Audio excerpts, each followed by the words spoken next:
Voici 10 minutes, le podcast des Français dans le monde, et c'est un dossier spécial consacré aux conjoints accompagnateurs, réalisé en partenariat et en exclusivité avec Expat Communication et Femmes Expat. Je suis Gauthier Seyss et j'ai le plaisir de passer 10 minutes avec Alix Carnot, justement de Expat Communication.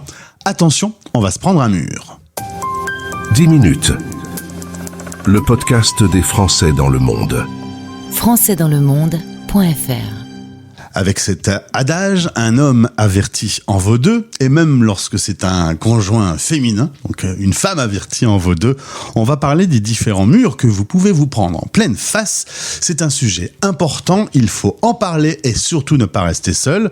Alix Carnot, directrice adjointe Expat Communication, est mon invitée. Bonjour Alix. Bonjour Gauthier. Alors là, on a un sujet important. C'est un podcast important qu'il faut écouter absolument lorsqu'on a pris la décision de partir, ou même peut-être avant de prendre la décision de partir. Carrément. Parce que il va se passer si vous partez à deux, si vous partez à seul, c'est pas pour l'instant un sujet pour vous, ça sera peut-être un jour, mais pas pour l'instant. Si vous partez à deux et qu'il y en a un des deux qui a un job, soit parce qu'il est envoyé par son entreprise, soit parce qu'il a trouvé du travail sur place, il va se passer un truc hyper bizarre dans l'avion, c'est qu'il y en a un des deux qui va devenir le collaborateur ou la collaboratrice, et l'autre qui va devenir le conjoint. Et ça, c'est complètement bizarre, parce que dans un couple occidental aujourd'hui, c'est un couple d'égaux. On est l'homme ou la femme, on est un des deux conjoints, point, et on n'a pas de hiérarchie entre les deux. Et là, c'est pas une hiérarchie qui va se créer, mais c'est une différence de rôle hyper profonde. Il y en a un qui est le collaborateur, par exemple, ça peut être lui qui a le visa de travail. Et l'autre qui est le conjoint. Conjoint, ça veut dire quoi? Ça veut dire qu'il est dépendant. Dans les docs anglais, d'ailleurs, c'est depending spouse. Ce qui veut dire. Ce qui est hyper violent comme terme. Et c'est une réalité qui est violente. Ça peut vouloir dire, pour ouvrir un compte en banque, il te faut l'autorisation du collaborateur. Pour rester dans le pays, le fait que tu restes dans le pays ou pas dépend du collaborateur, parce que tu es sur son visa. Peut-être même que tu n'as pas le droit de travailler, en fait. Et c'était pas forcément très clair avant le départ.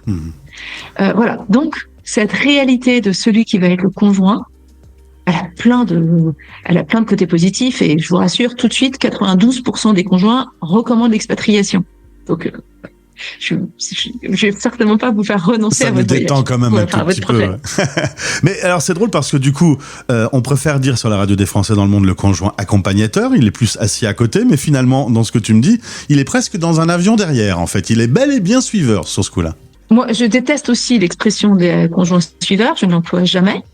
D'autant plus que, comme ce qu'on disait la dernière fois, les conjoints très souvent sont moteurs dans la décision, voire le principal moteur de la décision d'expatriation. Donc là-dessus, ils sont parfois même aux commandes de l'avion. En revanche, dans ce qui va leur arriver sur le plan administratif, sur le plan de leur vie de tous les jours, etc., il y a des choses qui vont leur faire, où ils vont se rendre compte qu'ils sont aussi peut-être dans la queue de l'avion. Et en tout cas, s'ils n'ont pas envie d'y être, il faut qu'ils t'écoutent, qu'ils nous écoutent et qu'ils préparent bien cette étape. Alors, en effet, c'est tout le propos de ce podcast, c'est soyez prêts et ne restez pas seuls. Les différents murs qu'on peut se prendre en pleine tête, on peut l'évoquer, ça peut être sur un point de vue pro. Par exemple, tu disais, pas de permis de travail, je peux pas travailler, l'affaire elle est résolue. Au niveau perso, peut-être une petite différence entre l'un qui travaille et qui a une belle journée remplie dans un pays merveilleux et l'autre qui reste à la maison et qui s'occupe des enfants. L'argent, la protection, la retraite, il y a des murs possibles. Ouais, alors là, chez Expat Communication, on a un programme de préparation à l'expat qui s'appelle Mon projet en expatriation et qu'on fait tout le temps. C'est vraiment le programme le plus important chez nous. Et donc là, ce que je te propose, c'est de vous ouvrir une petite lucarne dans ce programme, et puis on va voir ce qu'on y apprend. Et effectivement, on va regarder autour de nous et voir quels sont les obstacles qui peuvent se dresser et comment on les contourne. Le premier, c'est sur le plan financier.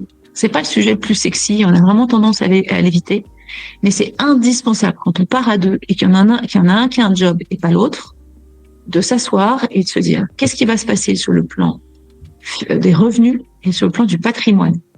Sur le plan des revenus, c'est-à-dire chaque mois, le conjoint, comment est-ce qu'il va avoir de l'argent, comment est-ce qu'il va faire les courses, comment est-ce qu'il va gérer l'argent du ménage, mais aussi pour lui, Je te raconte pas le nombre de fois où j'entends ah oui mais je peux pas faire ci, je peux pas faire ça parce que tu comprends, je travaille pas. C'est pas juste. La personne a suivi son conjoint pour lui permettre de mieux bosser. Peut-être qu'il n'y a pas de raison qu'il ou elle dise je peux pas faire ceci ou cela. Ça c'est pendant l'expat et dans la plupart des couples, hein, ça le baromètre nous le dit, dans 80% des couples ça se passe bien, mais il en reste 20%, c'est quand même pas nul du tout, où il y a un malaise. Et puis il y a la question du patrimoine, c'est-à-dire un jour ce décalage risque d'avoir fait qu'il y en a un des deux qui n'a pas du tout le même patrimoine que l'autre. Si c'est un couple qui est en communauté de biens, c'est pas très grave, tant que le couple reste ensemble. Mais si c'est un couple qui est en séparation de biens, ou dans plein d'autres cas d'ailleurs, si jamais un jour il y a une séparation, si jamais un jour il y a un décès, il y a vraiment le risque que un des deux soit complètement défavorisé parce qu'il a fait le choix, plus ou moins conscient, d'arrêter de bosser pendant l'expat. Donc ça, premier mur, on se pose avant, on regarde ça. Deuxième mur, quelle va être ma vie quotidienne? Est-ce que je vais pouvoir profiter à fond de mon expat? Je parle même pas encore de bosser. Les parents français sont hyper mal habitués avec l'école française, qui est presque autant faite pour les parents que pour les enfants. C'est-à-dire, enfin, quand t'es parent en France, c'est quand même un lieu assez étonnant. Tu peux laisser ton enfant à l'école à 8h et le récupérer le soir à 18h. Et puis, il y a des vacances tout le temps, mais quand c'est les vacances, t'as des centres aérés, avec un peu de chance, t'as les grands-parents. T'arrives à avoir une vie où les parents français sont quand même des parents dont les enfants sont beaucoup pris en charge.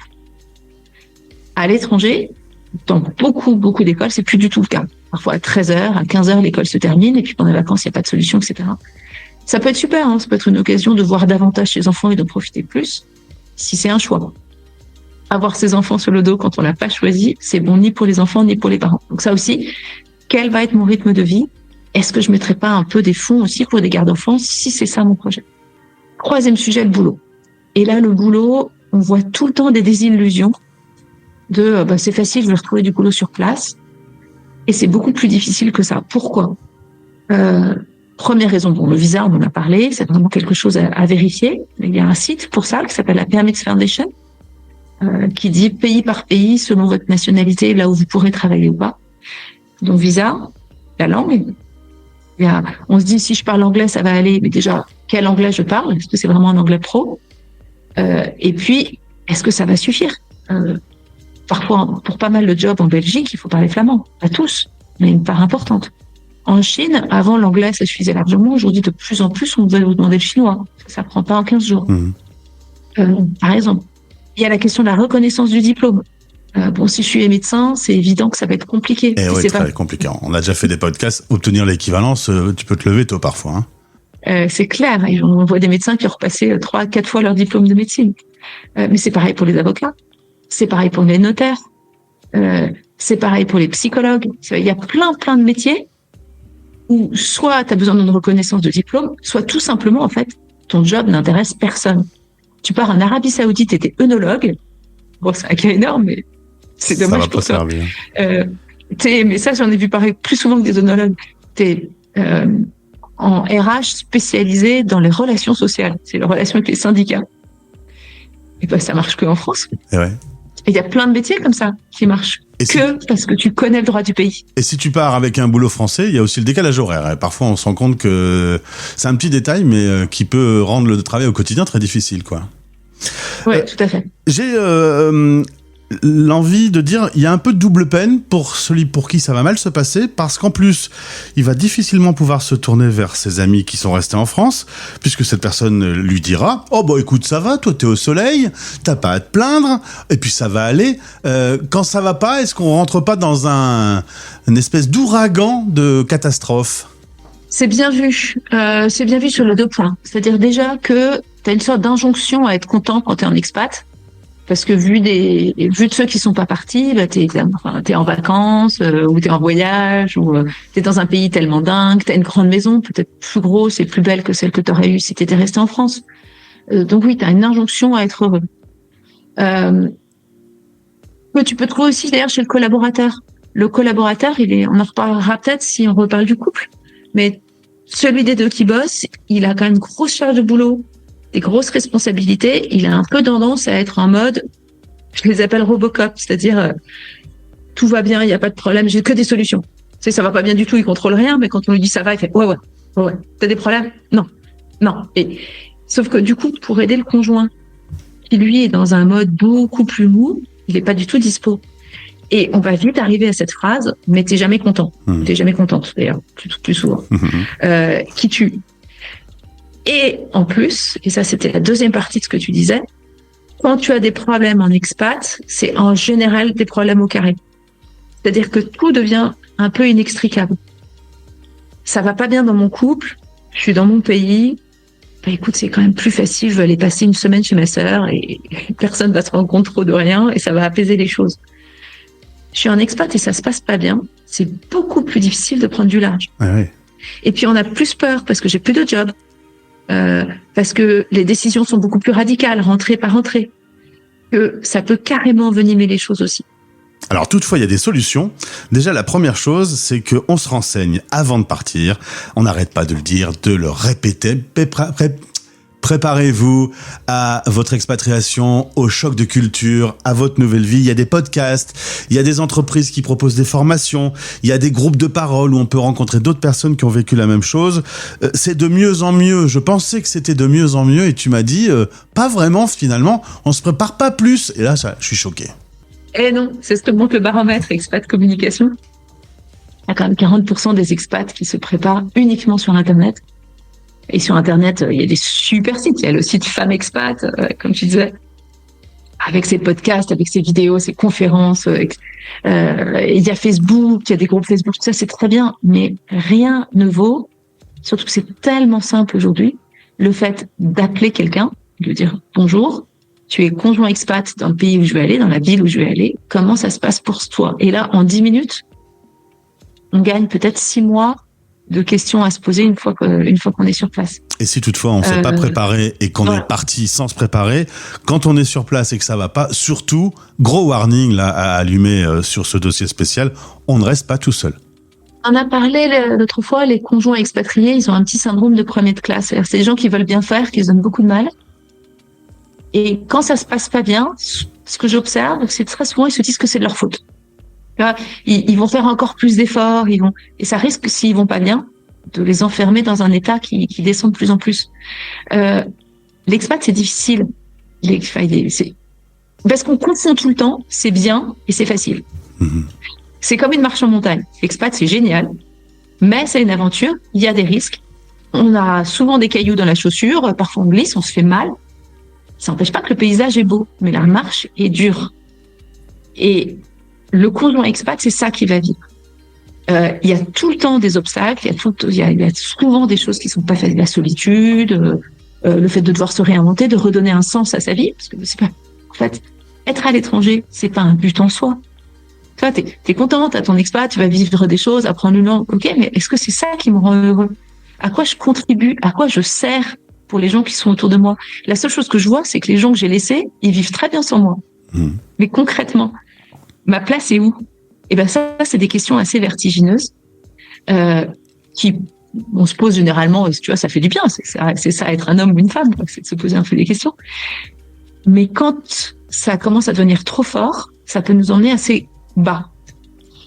Et donc, plutôt que de se dire c'est moi qui n'y arrive pas, c'est vraiment je vais vite demander de l'aide. Et à qui? Aux amis, bien sûr, aux expats autour de moi.